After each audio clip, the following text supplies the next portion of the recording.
Olá, alunos, turma de administração 2020. Então, vamos aqui continuar nossos assuntos, né? Antes de iniciar a gravação de socializar com vocês esse próximo assunto, que é a aula de número 8, eu peço que vocês leiam os textos das aulas número 6 e 7, que trata das teorias da administração. Acho um tema tranquilo de entendimento, tá? Por isso eu quero que vocês leiam com propriedade, tire um tempo na sua casa, só você, quietinho, bote o celular longe e faça a leitura destas duas aulas, 6 e 7, Teorias da Administração. E façam um resumo dessas duas aulas, destacando, né? Resumo é o quê? É destacar o que você achou mais interessante do texto que você leu, tá? Então faça um resumo das duas, um resumo só, para as duas aulas, 6 e 7, ok? E me envie o quanto antes, tá? Então, eu tô dando aí um prazo de 4 dias de quando as aulas, essa aula aqui, talvez eu tô gravando hoje é quinta, né? Então ela deve ser postada para vocês, acho que sábado, né? Então me entrega essa atividade até quarta-feira, tá bom? Quarta, quinta-feira no máximo, tá bom? Da mesma maneira, enviando por e-mail, tá bom? E escrito de próprio punho, tá? Escrevam direitinho para que eu possa entender, tá bom? Não esquecendo de identificar turma, nome completo, tá bom? Coloca turma, administração 2020 e o nome completo, tá? E atividade da aula número 6 e 7. Escrever isso na atividade para eu poder corrigir direitinho e já ir somando pontos para vocês, tá? E então nós vamos agora para a aula de número 8, tá? Vamos lá. Pegue seus materiais, deixe o celular de lado, tá? Só use o celular depois, para pesquisar alguma coisa, alguma palavra que você não conheça. Então, a aula de número 8, ela traz o tema a Constituição das Empresas, tá? Então, aqui logo no início fala, como já conhecemos o histórico das empresas, as teorias, que vocês vão dar uma lida, né, nas teorias, por gentileza não deixem de fazer essa atividade, tá?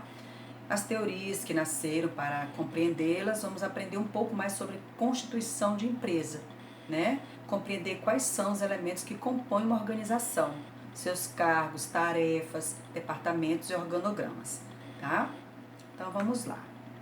Aqui iniciamos, né? Em nosso dia a dia, podemos perceber que dependemos de empresas em todos os momentos. Estas organizações com fins lucrativos são cenários para a circulação de dinheiro na sociedade. Todas as organizações que não pertencem ao governo, ou ONG, são empresas privadas e a partir deste raciocínio, a maior parte dos empregados no país pertence a este tipo de organização. Então, lembrando, nós já estudamos tipos de organizações e empresas, lembra que a gente falou primeiro setor, segundo setor, terceiro setor, lembra? Eu já comentei, né, numa aula que eu acredito que já tenha sido postada para vocês, tá?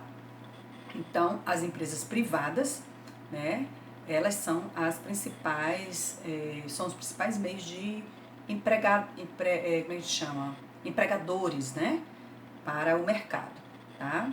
Então, já estudamos as diferenças, né, entre a organização do primeiro, segundo e terceiro setor da sociedade civil. Vimos também que as empresas se enquadram no segundo setor, empresas privadas, né? Assim, empresa é uma organização destinada à produção e ou comercialização de bens e serviços, tendo como objetivo o lucro, tá? Então, ONG não tem objetivo o lucro. Como você diz, eu trabalho numa ONG, eu, né, faço parte de uma ONG. Ela não tem fins lucrativos, tá? Então, eu não sei se eu já falei para vocês, eu faço parte de uma ONG que chama Pastoral da AIDS, né? É um serviço da Igreja Católica. Então, ela não tem fins lucrativos. Tudo que a gente faz é voluntário. A gente não recebe salário para fazer o trabalho nesta ONG, tá? Enquanto que as empresas privadas pagam, né, seus empregados, assim também como as empresas públicas também, né? Aqui logo abaixo tem as categorias, né, dos 3 setores da economia. Preste atenção aqui, olha. Letra A, setor primário. O setor primário está envolvido que tipo de negócio? Agropecuária, está aqui, ó. Envolve a exploração do solo para o cultivo de plantas e criação de animais. Representa 27% do produto interno bruto do Brasil, PIB. Vocês vêem falando na televisão de vez em quando, o PIB no Brasil esse mês ficou tantos por cento. Então, é produto interno bruto. Então, o setor primário, o setor de agropecuária, gera em torno de 27% do produto interno bruto do Brasil, tá? Então, é muito importante essa economia, né, no nosso país. Aí tem a letra B, setor secundário. Quem são as empresas do setor secundário? A indústria. O que a indústria faz? Transforma matéria-prima em produtos acabados por meio do emprego de tecnologias. Representa 27,9% do PIB. PIB, Produto Interno Bruto. Tá? Então, indústria, já está dizendo aqui, transforma matéria-prima em produtos acabados por meio do emprego de tecnologia. Um exemplo de indústria, calçados. Pega o couro, né? Couro verdadeiro, couro sintético, transforma em calçado, em sapato, né? É a indústria têxtil. Pega o algodão, transforma em tecido, tá? Pega a matéria-prima que é o algodão, transforma em tecido, né? Então são exemplos aí de indústria. Tem muito mais, tá bom? Tem a indústria de metalúrgica, né? Que pega o ferro, transforma em estruturas enormes, né? Para construção, de pontes e outros mais, né? E aqui na letra C tem o setor terciário, comércios e serviços. É representado pela venda de produtos e pela prestação de serviços como educação, saúde, transporte, turismo, hospedagem, né? Representa 55% do produto interno bruto e emprega 75% da população. Olha que interessante, né? Então, o comércio em si, né? A indústria fabrica, manda para o comércio, né? Então, são 3 setores da economia que podemos categorizar, ou seja, as categorias dos setores da economia: setor primário, secundário e terciário, certo? Assim, podemos entender a importância deste tipo de organização para a sociedade e valorizar a administração como forma de melhorar o gerenciamento do negócio, buscando sempre aumentar a produtividade e lucratividade para o empregador, ok? E aqui, logo abaixo, nós temos o organograma. Vocês já viram falar em organograma? Olha só, precisamos agora conhecer de que forma a empresa é constituída. Primeiramente, gostaria de dizer que a empresa não são as pessoas que nela trabalham. Mesmo que todos os funcionários e acionistas deixem de fazer parte da empresa, ela poderá continuar existindo. Assim, as empresas são constituições jurídicas que possuem finalidade de lucro, e sua constituição são os cargos ligados por linhas formais de comunicação dentro de uma escala de hierarquia.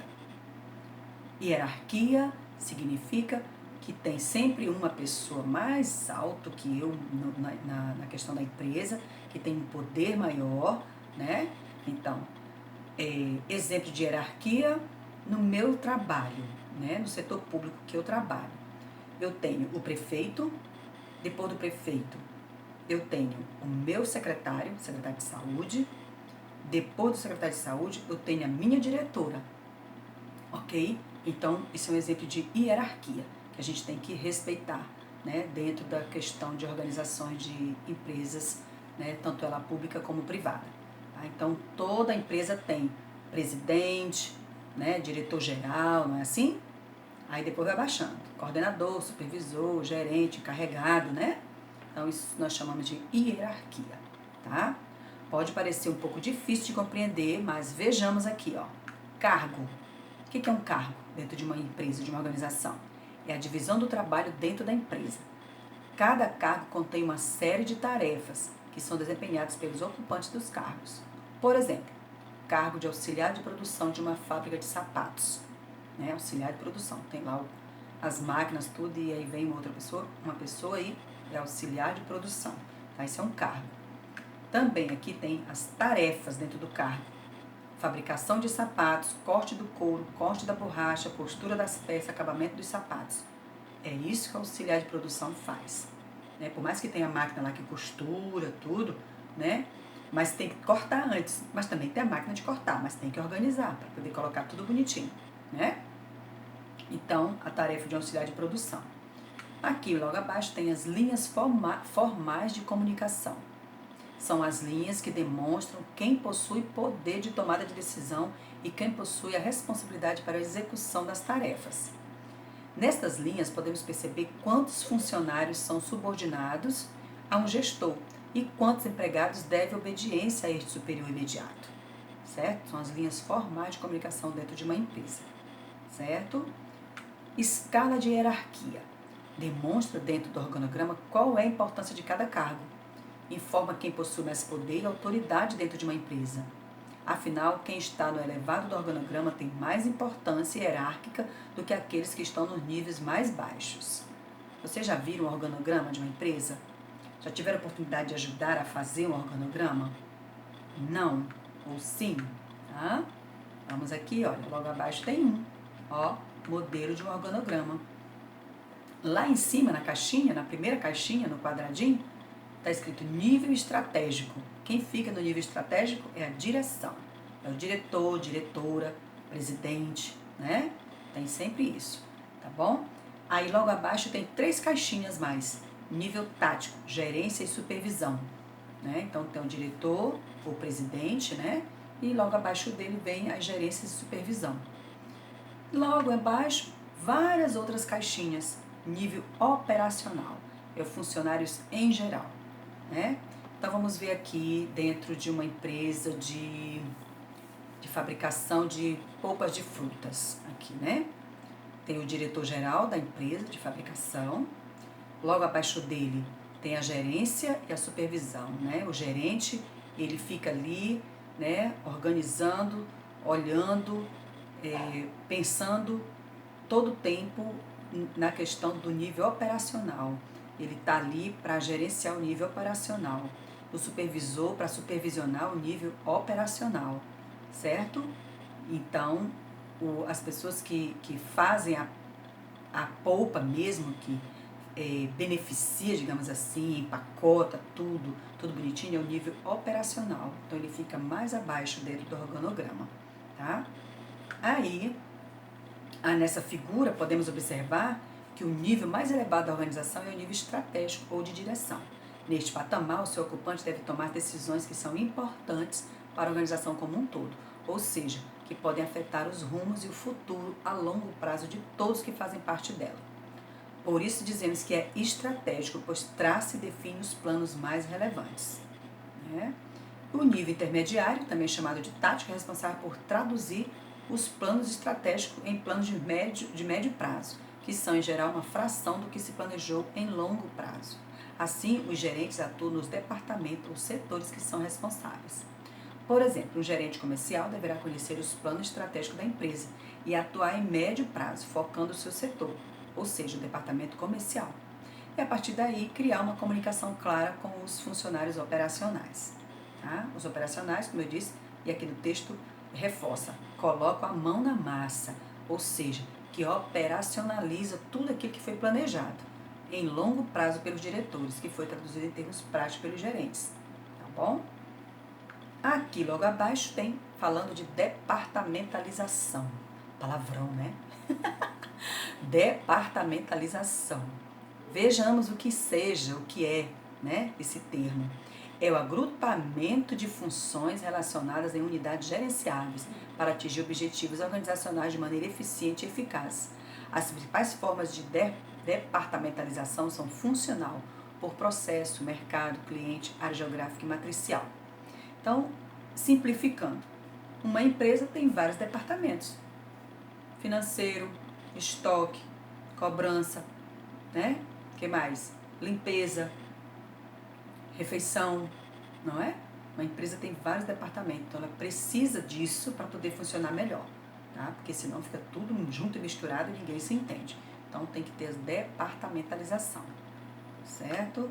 Olha, para gerar maior facilidade no gerenciamento e controle, são criados nas empresas os departamentos que devem seguir o raciocínio da eficiência, ou seja, deve ser criado para dar maior agilidade na funcionalidade da empresa, tá? Aqui embaixo tem alguns tipos de departamentos, tá? Mas os mais comuns aqui, ó, por funções, departamento por funções.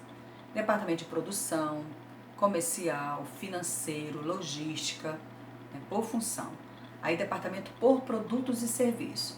Departamento de fabricação de chocolates, fabricação de sucos, fabricação de biscoitos, né? O que mais? Por processos. Você vê nas lojas, né, shoppings e lojas de departamento que falam, né? Lojas de departamento. Magazine Luiza é uma loja de departamento, né? Ela tem o setor de eletrodoméstico, setor de tecnologia, né? Setor de dormitório, não é? São departamentos, né? Eletromateus também, lojas Opção, é um bom exemplo de uma loja de departamento aqui do município, lojas Opção. Você entra pela Rua do Comércio, confecções, né? Anda mais um pouquinho, você encontra móveis, né? Brinquedos, tem roupa, né, ali do lado, e eu não sei se acabou os calçados, tinha também uma loja lá de calçados e acessórios, cintos, né? Então por departamentos, tá? Aqui também fala por processo, departamento por processos, né? Departamento de montagem de chassis, montagem de motores, montagem de componentes elétricos, pintura, né? Que já está falando de uma empresa de fabricação de carros, né? E também tem departamento por tipo de clientes. Olha só, interessante. Seção masculina, seção feminina, seção infantil, esporte, moda jovem, né? Então tá bem bacana esses departamentos exemplificados aqui, tá? Eu acho que dá bem legal para entender, tá? E aqui na sequência tem uma divisão de cargos e a importância hierárquica de cada um, né? No organograma de um hotel. Olha só que interessante, organograma de um hotel, tá? Tem a direção geral, lá em cima, na caixinha, né, do hotel. Subordinado à direção geral diretamente estão quem? Né? Gerência de hospedagem, gerência de alimentos e bebidas, gerência administrativa, governança, gerência de almoxarifado. Esses estão diretamente ligados à direção geral. Eles é que levam as demandas para a direção geral. E a direção geral traz as demandas para eles. Dificilmente a direção geral vai sair lá de cima da caixinha dela e desce e vem falar com o auxiliar de reservas aqui embaixo, dentro desse organograma. Dificilmente isso vai acontecer. Dificilmente. Eles vão o diretor-geral, a diretora-geral, ele vai se reportar a essa linha primeiro aqui, de gerência. Aí essas gerências se reportam aos demais, logo abaixo, tá? É considerado uma falta de respeito, né? Você pular as hierarquias, tá? A não ser que o seu gerente não esteja, né? E ele te autorize, de repente, você pergunta, aconteceu algo grave, sério, que tem que ser resolvido imediatamente, e seu gerente não está.